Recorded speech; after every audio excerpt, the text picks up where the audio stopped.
Now there is a difference between cheap and value for money. Cheap.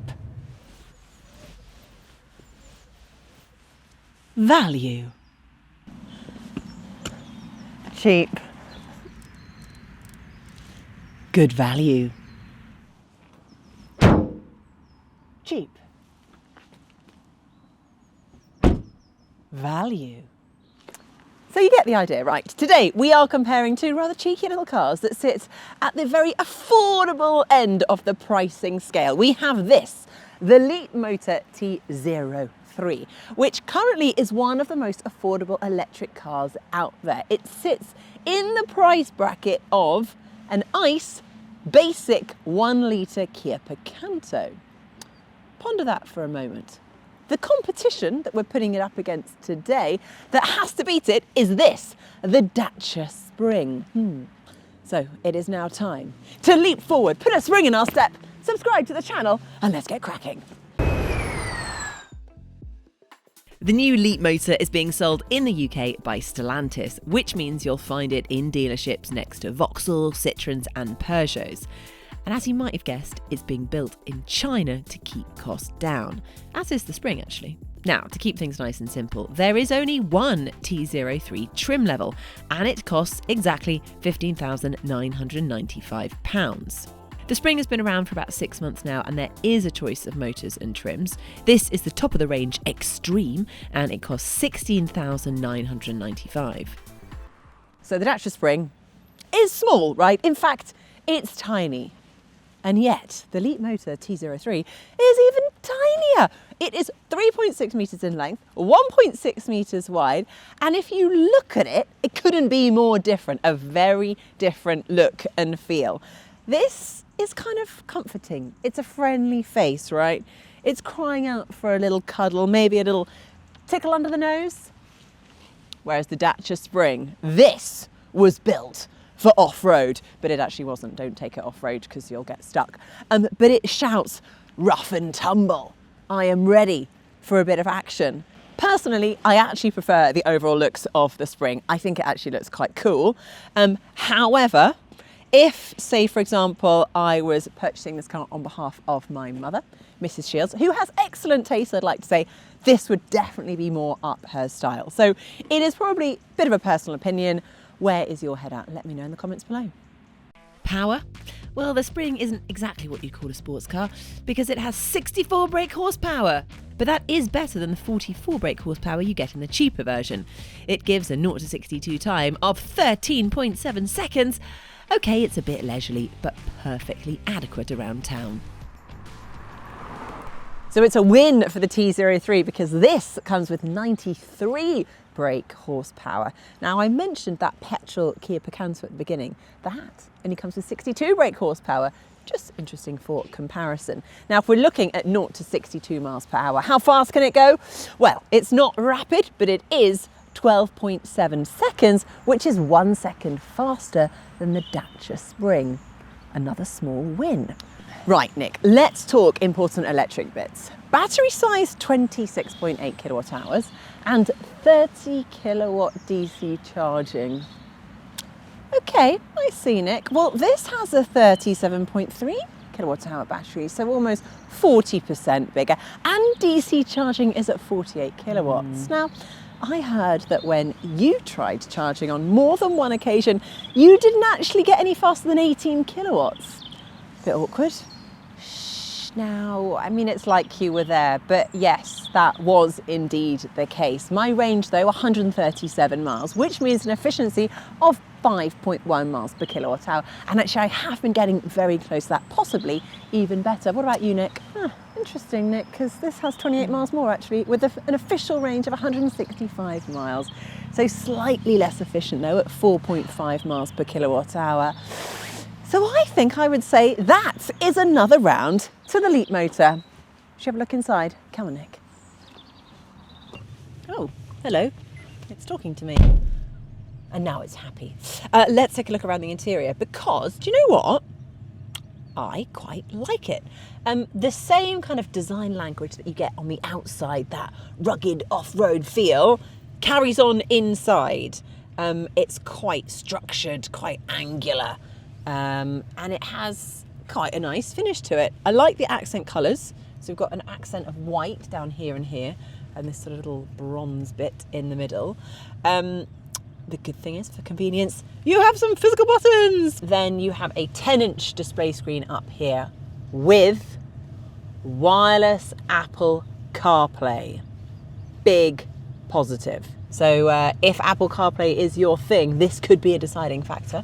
And then there is the 7-inch instrument cluster up here. Now, one annoying thing, where am I going to put my coffee? There aren't any cup holders. You can get them as an accessory, but has not come with a cup holder, which is a bit strange. But anyway, a relatively straightforward gear selector, although I will discuss that more when it comes to driving impressions. And then we got a good old traditional handbrake. Right, let's have a look at what we're dealing with back here. It is, as you would expect, cozy, okay? So we have an almost flat floor, not quite, but almost, so that helps to give a little bit more space. As standard, you've obviously got 2 sets of Isofix, but this seat is currently set to my driving position, 5'8". There is not really any room for growth. I mean, I don't think I'm going to grow any taller, but you know, if I was, my knees would be right into the back of the driver. Now, you also can't really move because then you sort of hit your head. But if the driver was to be a little bit bigger than myself at 5'8", let's see what might happen. Oh no. Okay, this is now in Manos's driving position. Manos, comfy Buckley, love. Can you feel my knees in the back of your back? Is it comfy? Can you carry on? It's like a nice massage. Oh, it's a massage, yes. So It's a lumbar massage. It's got massage seats. If I come with the car, you get massage seats. There you are. But just at one point, I can't. Well, I suppose I could do that, couldn't I? There you are. So that, as you can see, my knees are really going to annoy Manos on a long journey. So basically, don't buy this car if you're tall and expect to have adults in the back, I think is my conclusion from that. This video is brought to you with Anderson EV, the UK's most awarded home charge point brand of 2024, offering over 200 colour and finish options, a market-leading 7-year warranty, and a unique hidden tethered cable. Right, now this is where things don't get interesting, get annoying. Honestly, opening this boot has not been easy. It usually opens second time, but that was third time. It's very irritating. But back to what I was saying. This is where things do get interesting because it's a question of how much you value your passengers versus your stuff.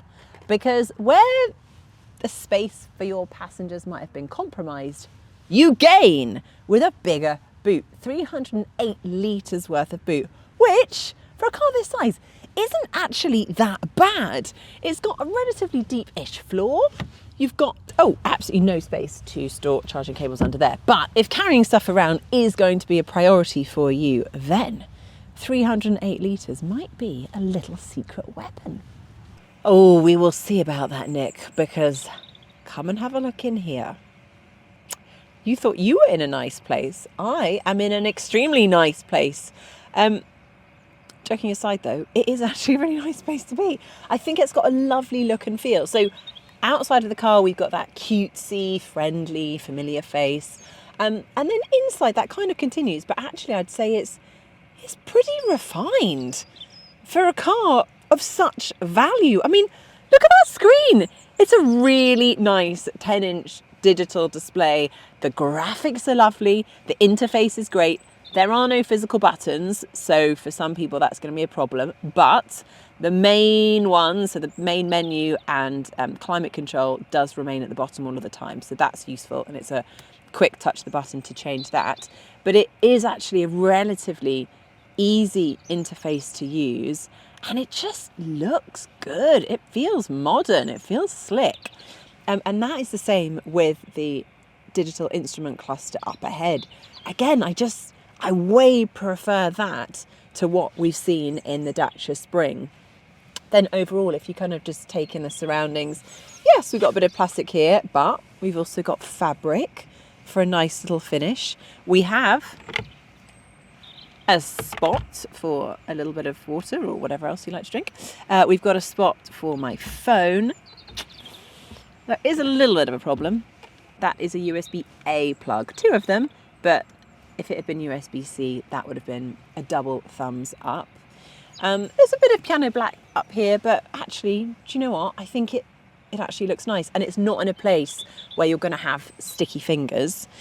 You've got a simple electronic handbrake down here, and then all the gear selectors takes place on the stick up here, which I quite like. I know some people don't always love that, but I quite like it. I've got into it now. And then, even though it's a small car, it feels light and airy because of our panoramic roof, and that comes as standard. All of this comes as standard because there is only one spec. The beauty of this car is that there are no options. Everything comes as standard. The only thing you have to decide is what colour you get it in, and it comes in 3 colours: blue, silver and white. Relatively straightforward. So if you're someone who doesn't like making decisions, maybe this is the car for you, because there aren't really any to be made. Now, it's starting to sound all too good to be true, isn't it? Well, that's because it is. Because there is something quite fundamental missing in the T03, and that is Android Auto and Apple CarPlay. Unfortunately, it is not an option. All we can do is hope that it might come as an over-the-air update in the future, but we have no information on that. But that is the main thing it's lacking. I mean, I live my life through Google Maps. I never know where I'm going without Google Maps, and I do find it really easy to use. So I think the first thing I would be buying is a phone mount so I can use my Google Maps on my phone. Right, what can I report on back here? So it's not exactly a flat floor. There is something getting in my way here. We've got 2 Isofix as standard. There is no little pocket on the rear seat like you do have in the Dacia Spring. But if we look at the amount of space, it does feel more light and airy thanks to that pano roof being open at the moment. And also, if you look, I mean, I appreciate my hat is slightly in the way, but there's a lot more headroom to the side. If I lean over, I'm not going to smack my head on this part of the car. Also, a fair amount of headroom. So I think there is a little bit more space back here, not tons, a little bit more. Now, to make this a fair test, and I am all about doing it as scientifically as possible, I think we should do the Manos test. Manos, we need you.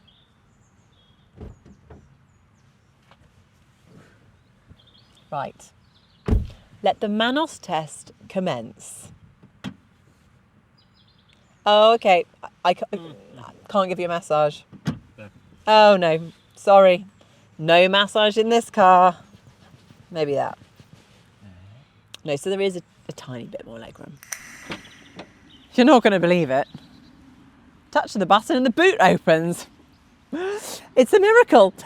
Now, this is where things get tiny. The boot is 210 litres. Just a reminder, the Dacia Spring 308. So quite a jump.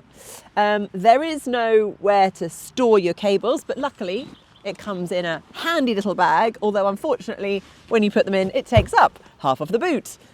So yeah, it's going to be a struggle if you've got push chairs, travel cots, life's paraphernalia or suitcases going in. But that's not why you're buying this car, is it? You can fit a couple of small suitcases in there, definitely a weekly shop. So hopefully that will suit you. Although on occasions when you do need a bit more space, you can fold the seats down really quite easily.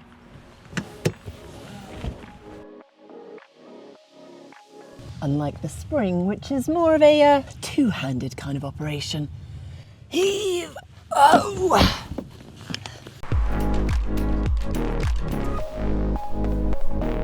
Well, the first thing I've noticed is that given the fact that this only has 63 brake horsepower and I think the 0 to 62 time is 13.7 seconds.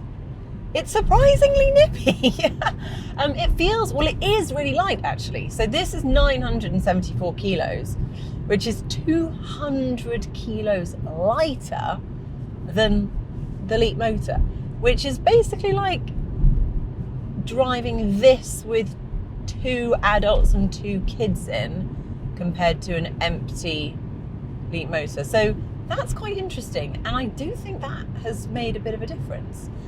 So I felt nice and confident, easy to get up to speed. Obviously there is a bit of wind noise, but I think you would naturally expect that. Generally, I suppose, though, it's maybe a little bit more than wind noise. It's just a bit noisy. Now with this, you get the option of 2 different drive modes. So I've just popped it into eco, and actually I can feel a slight loss of power then, which is kind of what you would expect, obviously. So we've got eco mode or just normal mode. Now the one thing we do get with this is you get the B button for regen braking. And obviously you can definitely feel the regen when you lift off the throttle, and it will bring the car to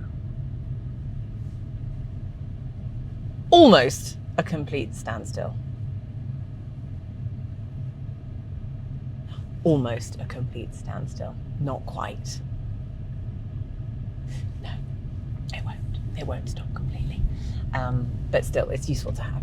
So you do have some driver assistance systems on this. So we've got the speed limiter, which is obviously always useful. And then there is also cruise control, which I can set now.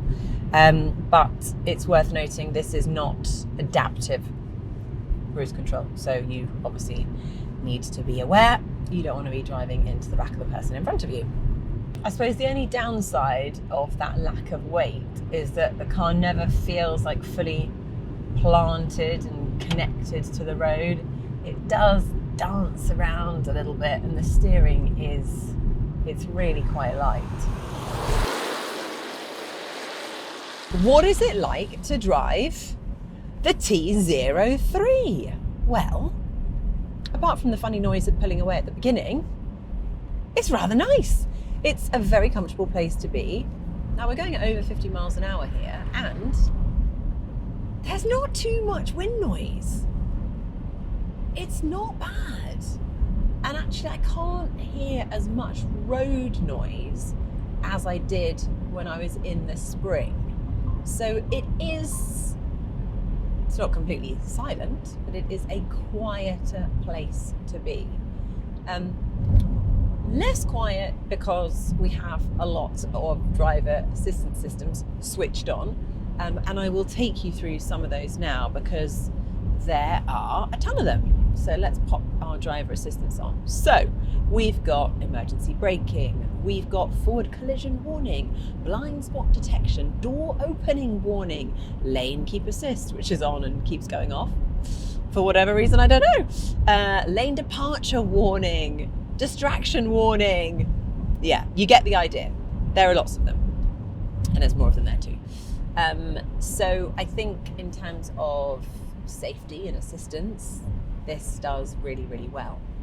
Now let's take a little look at driving modes. We have to pop into driving settings. So we've got 3 different driving modes that we can switch between: standard, sport and eco.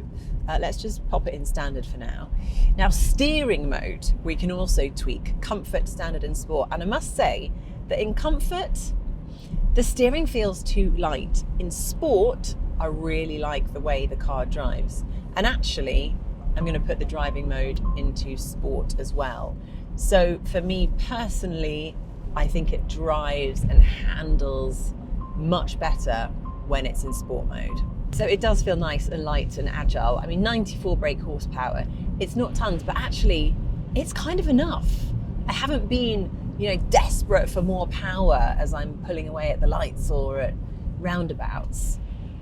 So I think the fact that it is a relatively small and light car, not as small and light as the Spring, but still 1.2 tons is a fairly good weight. So there is no regen button or any way to change it, but what I would say is that it's been set at a kind of quite a reasonable point. So when I lift off the pedal, I can feel the regen kicking in, and we are obviously drawing to a complete standstill. There we go. I have to say, the joy of both of these cars being so narrow, when you're driving down narrow, windy country roads and big lorries come towards you and everyone else gets stuck trying to pass them, it's a joy. I'm like, I can fit through that gap, no problem. It's a breeze coming through. So if you do live in an area where there's lots of tight, twisty roads, then maybe this is one reason to buy one of these cars.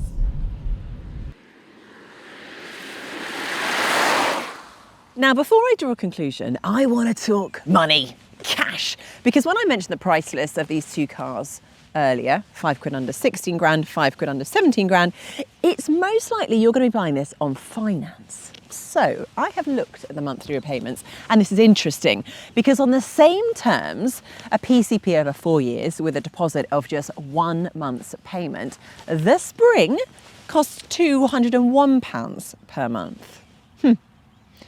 The Leapmotor T03, however, is £199. Yeah, there is just £2 between the two of them. So these two are very closely matched when it comes to price. But perhaps that's where it stops. Honestly, I thought these two were going to be really closely matched in loads of different ways, but the T03 has really surprised me in a good way. It might be cheap, but I think it's very much still the full package. Okay, it loses out on boot space, Apple CarPlay or Android Auto, and depending on your tastes, possibly the looks. But it wins on pretty much everything else. All the tech, the finish, the alloys, the safety systems, the faster charging, the better range. Perhaps the Spring, well not perhaps, the Spring is a winner when it comes to boot space, and I do prefer the looks. But the T03 just feels like a proper car. So actually the real question is, what am I going to spend my spare £2 a month on? Chocolate.